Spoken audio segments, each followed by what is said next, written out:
Assalamualaikum warahmatullahi wabarakatuh. Alhamdulillahirabbil alamin. Qala Allah Ta'ala fi kitabihil karim. A'udzubillahi minasyaitonir rajim. Bismillahirrahmanirrahim.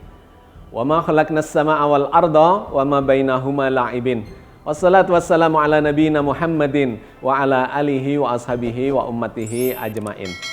Sahabat sekalian, kita berjumpa di dalam program Islam Futuristik episode 145.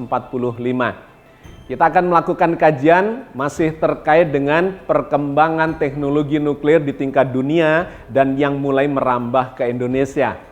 Ada dua tema atau dua topik yang hari ini kita satukan yang sedang menjadi pembicaraan hangat, bahkan sebagiannya menjadi trending topik di tingkat dunia.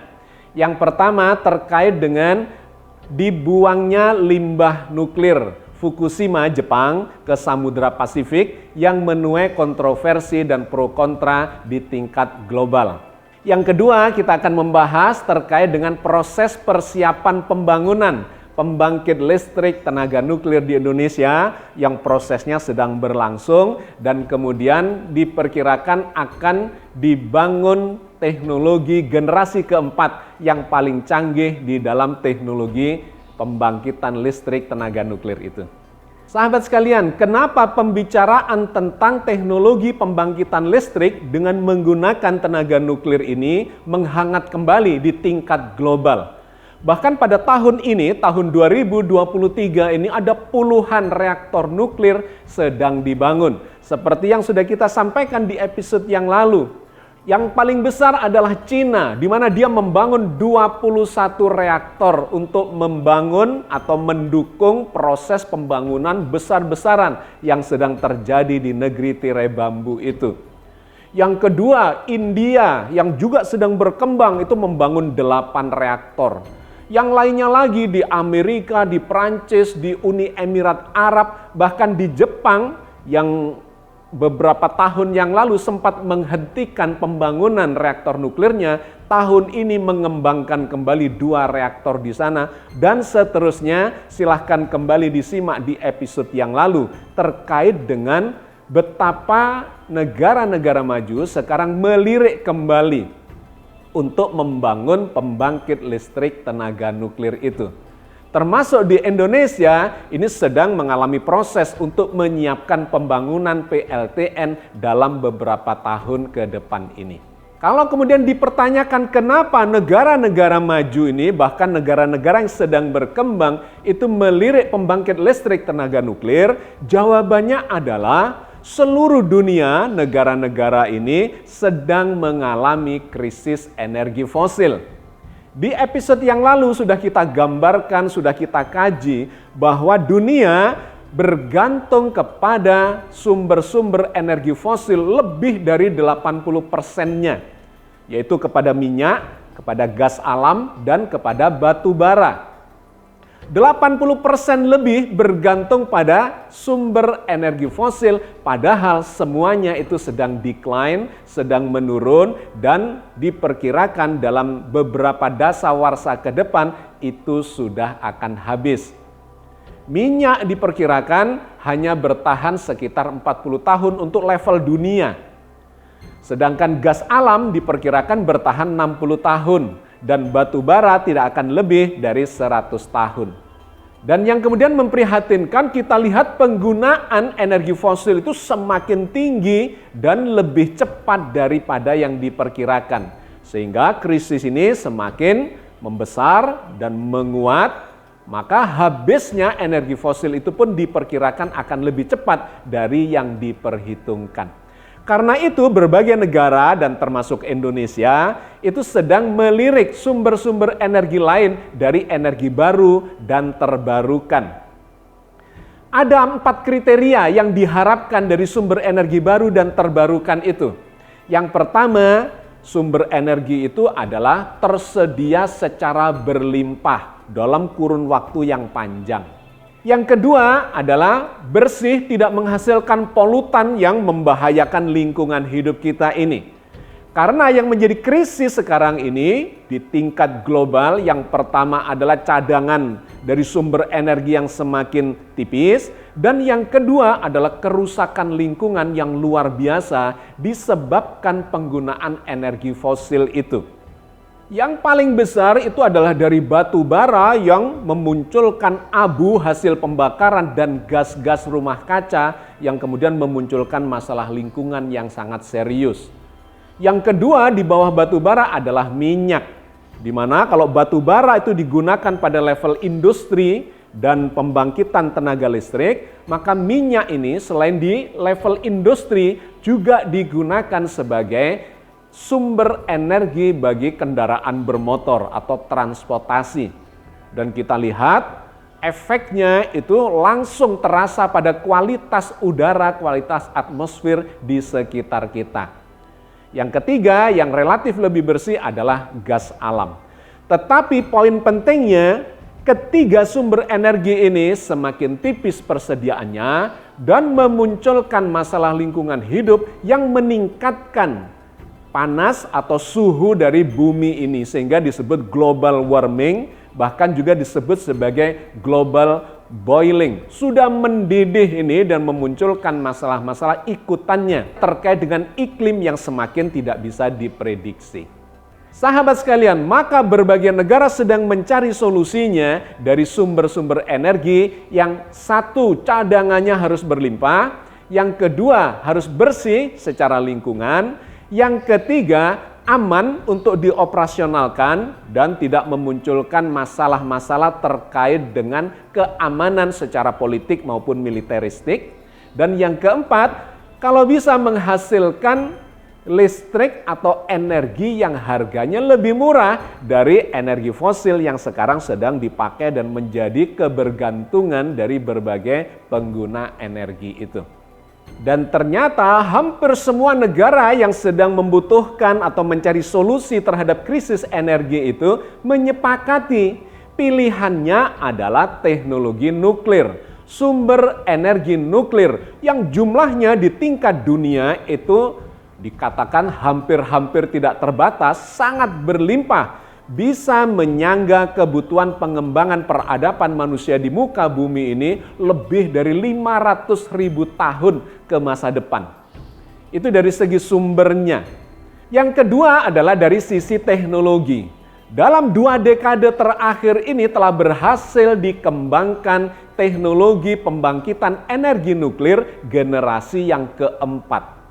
Jadi selain cadangannya yang berlimpah, teknologinya itu sekarang telah memenuhi harapan dan keinginan cita-cita dari kita bersama.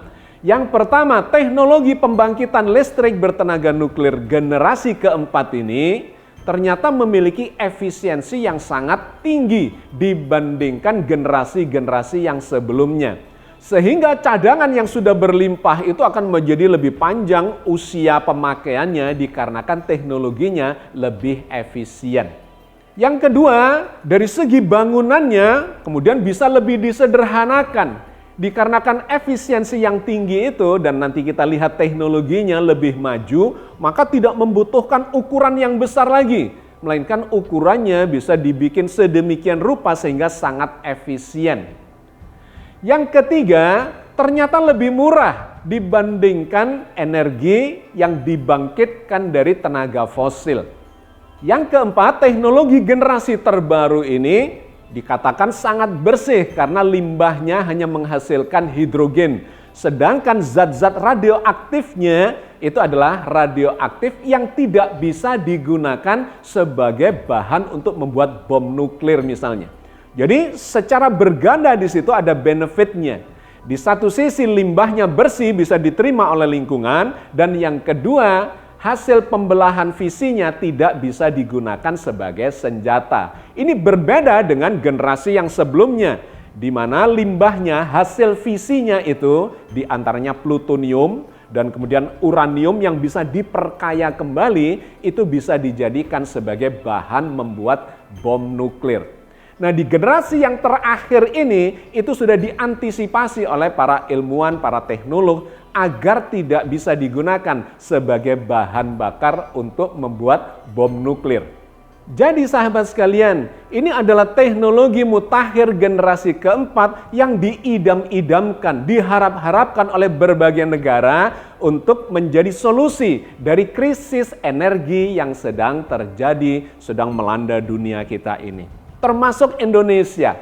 Karena itu sahabat sekalian, dalam episode kali ini kita akan melihat lebih jauh beberapa bagian untuk memahami situasi yang sedang terjadi. Satu, terkait dengan perkembangan teknologi yang terbaru itu, dan yang kedua terkait dengan kasus yang sedang kontroversi, dan ini ada kaitannya dengan apakah memang teknologi nuklir ke masa depan itu akan menjadi pilihan ataukah sesungguhnya teknologinya sekarang sudah bisa mengamankan semua itu, sudah ada solusinya. Berikut ini adalah gambaran terkait dengan perkembangan teknologi itu dari awal sampai generasi yang keempat ini. Kita lihat pada gambar berikut ini, perkembangan teknologi nuklir itu diawali pada tahun 50-an, 60-an. Itu adalah prototipe awal di mana penelitian awal masih dilakukan untuk dikembangkan di shipping port Dresden dan Magnox untuk menjadi pembangkit energi secara komersial. Dan baru pada tahun 70-an itu dikembangkan pembangkit listrik atau reaktor daya komersial yang disebut sebagai generasi kedua. Di sana ada beberapa jenis reaktor yang terkenal, diantaranya adalah PWR atau Pressurized Water Reactor, ada BWR, Boiling Water Reactors, dan ada CANDU, Canadian Deuterium Uranium, yang semua itu memulai fase penggunaan energi nuklir sebagai pembangkit listrik bertenaga nuklir. Nah, sebagian PLTN yang masih eksis sampai sekarang itu adalah generasi kedua ini, dibangun pada era tahun 70-an. Termasuk Fukushima di Jepang itu adalah PLTN generasi kedua yang dibangun pada tahun-tahun itu dan mengalami kecelakaan pada tahun 2011. Sekarang sudah 12 tahun, kemudian limbahnya diolah untuk dibuang di laut dikarenakan dianggap sudah mampu menghilangkan potensi bahaya radioaktifnya. Nanti kita bahas pada bagian berikutnya. Tetapi poin yang ingin saya sampaikan adalah reaktor Fukushima itu adalah generasi yang kedua. Seperti juga Chernobyl itu adalah reaktor generasi kedua. Juga ada yang lainnya lagi yang mengalami kecelakaan Three Mile Island, itu juga generasi kedua. Jadi sahabat sekalian, para ilmuwan nuklir itu sudah terus mengembangkan kecanggihan dari teknologi ini. Dari generasi kedua itu kemudian dikembangkanlah generasi yang ketiga, yaitu pada tahun 90-an sampai tahun 2000-an. Di antaranya adalah dikembangkan dari reaktor CANDU 6, kemudian ada sistem 80 dan AP6000. Generasi ketiga ini memiliki tingkat keamanan yang lebih tinggi. Tetapi itu masih belum memuaskan para pengguna dari pembangkit listrik tenaga nuklir ini dan dikembangkan lagi menjadi lebih advance di tahun 2000-an. Maka pada gambar yang keempat itu kita melihat ada generasi 3+. Maka muncullah di situ jenis-jenis advance PWR, advance BWR, advance CANDU dan seterusnya, di mana sistem pengamanannya itu semakin canggih. Kalau terjadi kecelakaan dia bisa akan runtuh dan mengubur dirinya sendiri dan seterusnya. Tetapi yang kemudian lebih menarik lagi adalah generasi keempat yang dikembangkan di tahun 20-an ini sampai tahun 2030-an. Diharapkan sudah bisa beroperasi. Sekarang sedang sangat intensif pengembangannya dan mencapai bagian-bagian akhir dari perkembangan teknologi generasi yang keempat, di mana ini mengalami revolusi, bukan hanya evolusi teknologi, tetapi mengalami revolusi teknologi. Kalau kita lihat pada gambar berikut ini, maka disebutkan di sana poin-poin yang penting dari generasi keempat ini yang memang banyak diharapkan oleh para pengguna PLTN itu. Disebutkan bahwa revolusi desain di dalam pembangkitan listrik bertenaga nuklir itu adalah satu, lebih aman dibandingkan dengan teknologi-teknologi yang sebelumnya. Yang kedua adalah sustainable alias berkelanjutan dikarenakan sudah mempertimbangkan efisiensinya yang berlipat kali dibandingkan dari energi nuklir atau bahan bakar nuklir yang sebelumnya. Yang ketiga disebut sebagai lebih ekonomis dikarenakan ternyata efisiensi yang tinggi itu menyebabkan harganya lebih murah dibandingkan energi nuklir yang sebelumnya, bahkan dibandingkan dengan energi fosil. Dan yang keempat yang dianggap juga sangat penting adalah jauh dari pemanfaatan senjata nuklir dan proteksi fisik. Itulah sebabnya berbagai negara yang menguasai teknologi nuklir di level dunia itu berkumpul untuk terus mengevaluasi dan mengembangkan teknologi generasi keempat ini.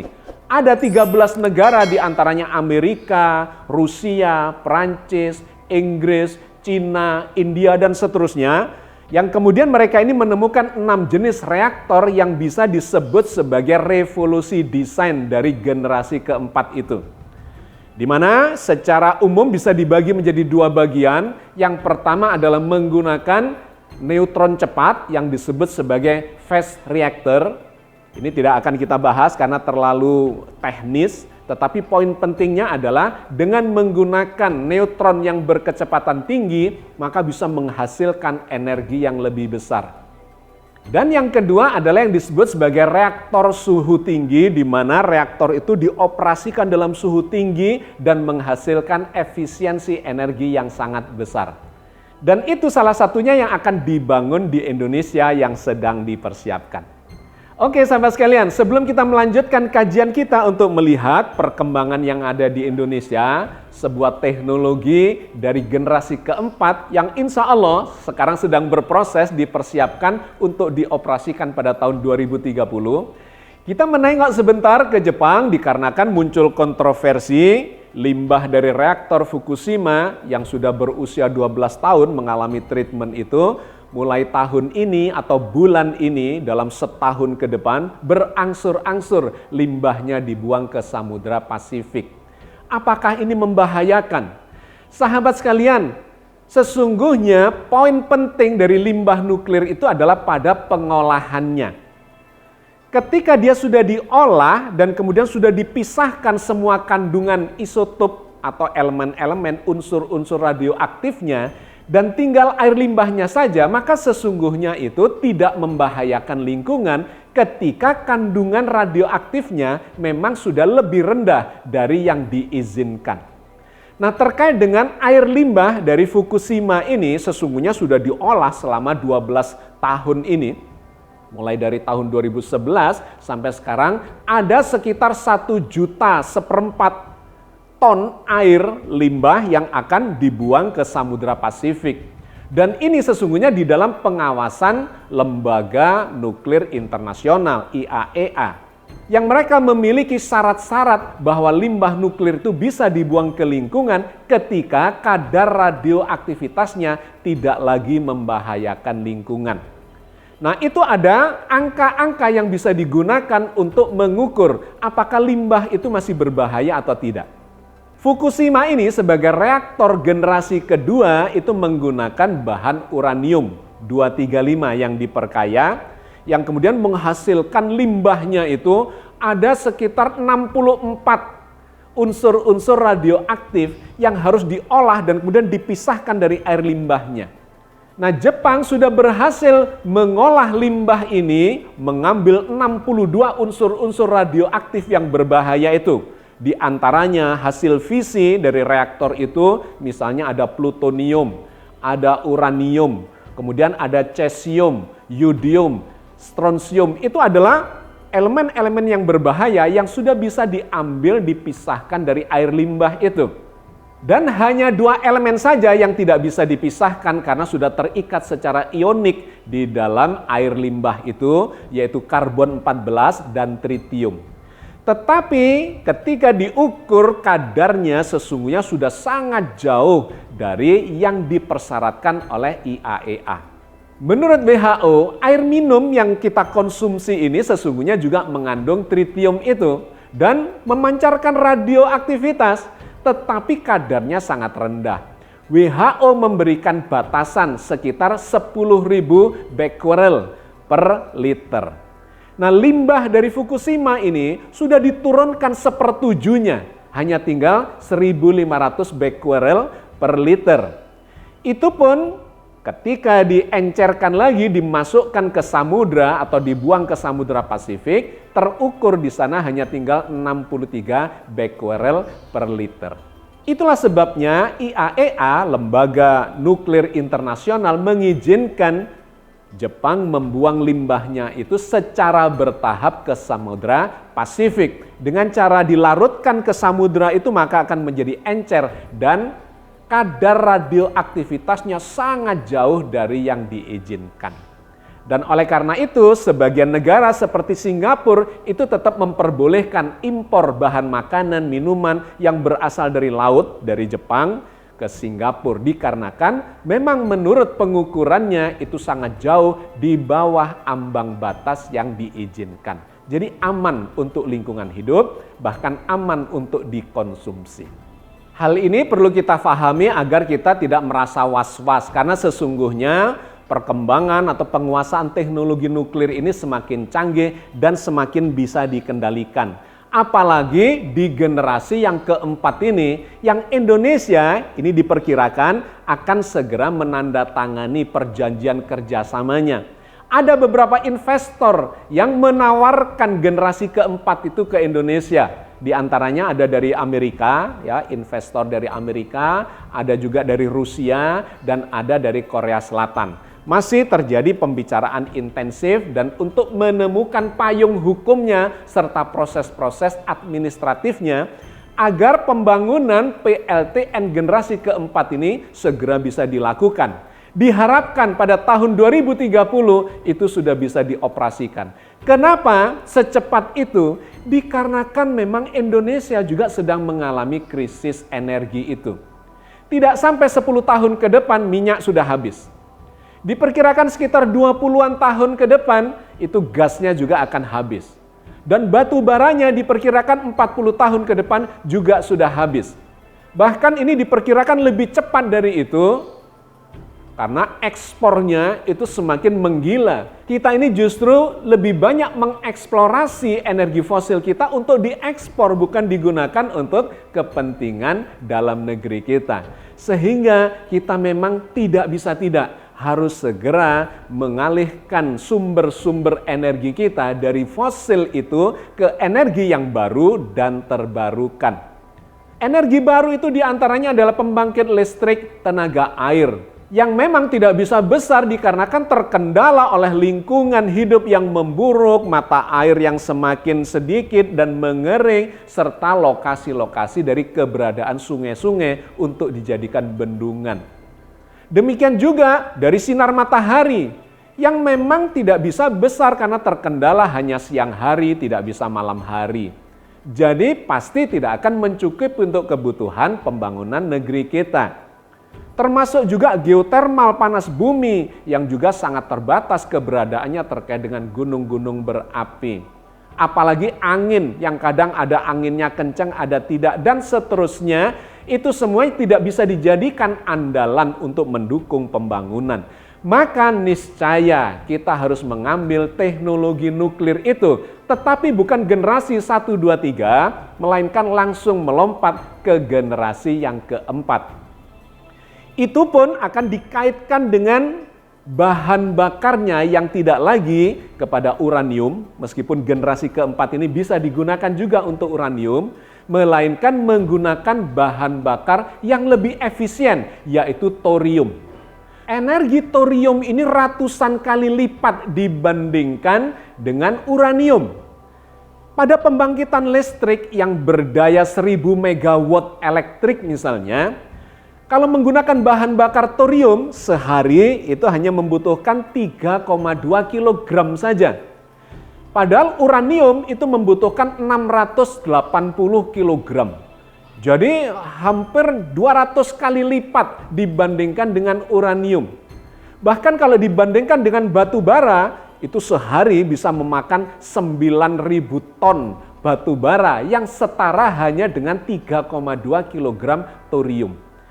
Dan kita memiliki sumber daya itu. Indonesia kaya dengan sumber bahan bakar thorium itu. Diperkirakan cadangannya sampai 1000 tahun ke depan.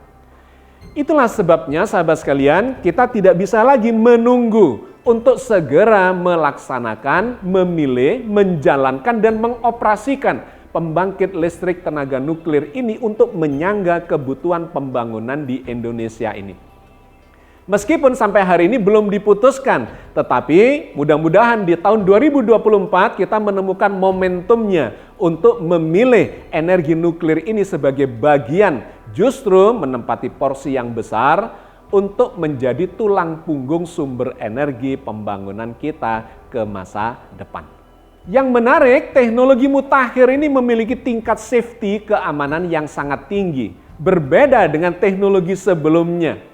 Pada teknologi yang sebelumnya, dikarenakan menggunakan bahan bakar padat dalam selongsong-selongsong bahan bakar itu, maka di sana menyimpan limbah yang susah untuk dikendalikan atau susah untuk diolah, membutuhkan pengolahan yang canggih dan memakan waktu bertahun-tahun. Tetapi pada jenis thorium ini menggunakan bahan bakar cair yang dicampur dengan pendinginnya, yaitu yang dikenal dengan tipe TMS R500, Thorium Molten Salt Reactor, berdaya 500, tidak terlalu besar, tetapi kemudian kita bisa membangun secara efisien itu. Keselamatannya, teknologi keselamatannya itu sangat menarik karena memiliki hukum alam, bahwa semakin dia terpanaskan, maka reaksi nuklirnya itu justru akan melambat. Dan sebaliknya ketika dia terdinginkan dikarenakan terbebani oleh daya yang besar sehingga panasnya terambil untuk membangkitkan listrik, maka reaksi nuklirnya akan semakin tinggi. Ini sangat cerdik teknologi yang digunakan pada teknologi mutakhir ini. Mengikuti beban, kalau bebannya besar maka reaksinya akan membesar untuk memenuhi beban itu. Tetapi ketika terjadi kendala dan kemudian memanas reaktornya, justru dia akan melambat dan kemudian berhenti. Jadi keandalan keamanannya, safety-nya luar biasa. Yang ketiga, ini memiliki efisiensi yang sangat tinggi, tidak seperti bangunan reaktor nuklir generasi sebelumnya yang besar-besar. Ini bisa dibangun dalam ukuran yang jauh lebih kecil, bahkan bisa dibangun terapung di atas kapal laut misalnya, dan kemudian bisa dipindahkan sesuai kebutuhan. Ini sangat cocok dengan Indonesia. Dan yang kemudian semakin menarik adalah harganya itu menjadi sangat ekonomis dikarenakan ukurannya kecil, kemudian teknologinya semakin canggih tetapi dalam skala yang sangat efisien. Kalau dibandingkan dengan harga listrik energi fosil itu jauh lebih rendah. Pada energi fosil, harga per kWh-nya adalah 5,6 sen per kWh. Pada thorium ini hanya 3 sen per kWh, jadi jauh lebih ekonomis. Bahkan dibandingkan dengan gas yang 4 sen lebih, itu pada gas. Lebih mahal lagi pada angin 18 sen per kWh. Dan yang paling tinggi adalah pada tenaga matahari, itu 23 sen per kWh. Jadi secara keekonomian sesungguhnya ini adalah pilihan yang sangat menarik untuk dipilih, dibangun di Indonesia menjadi solusi dari krisis energi yang sekarang sedang terjadi, bahkan juga krisis lingkungannya. Dan yang terakhir yang sering dipertanyakan terkait dengan teknologi nuklir ini adalah kemungkinan untuk dijadikan senjata. Pada generasi yang keempat itu sudah dihapuskan, dihilangkan. Hasil limbah dari reaktor thorium ini tidak bisa digunakan untuk sebagai senjata nuklir.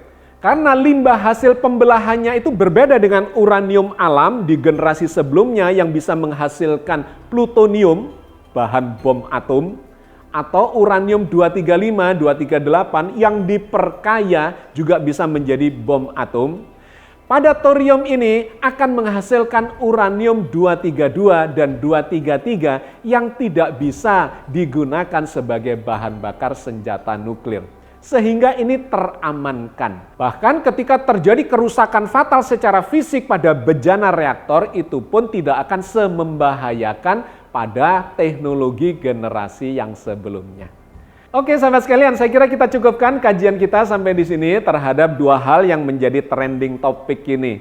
Pertama, terkait dengan kontroversi pembuangan limbah Fukushima ke Samudra Pasifik yang itu sudah aman menurut pengawasan dari lembaga nuklir internasional. Dan yang kedua adalah harapan kita bersama agar di Indonesia ini segera dibangun pembangkit listrik tenaga nuklir, tapi langsung ke generasi keempat yang paling canggih, yang itu memenuhi semua harapan bagi para pengguna teknologi nuklir, baik dari segi keekonomian, keamanannya maupun efisiensi kecanggihan teknologinya.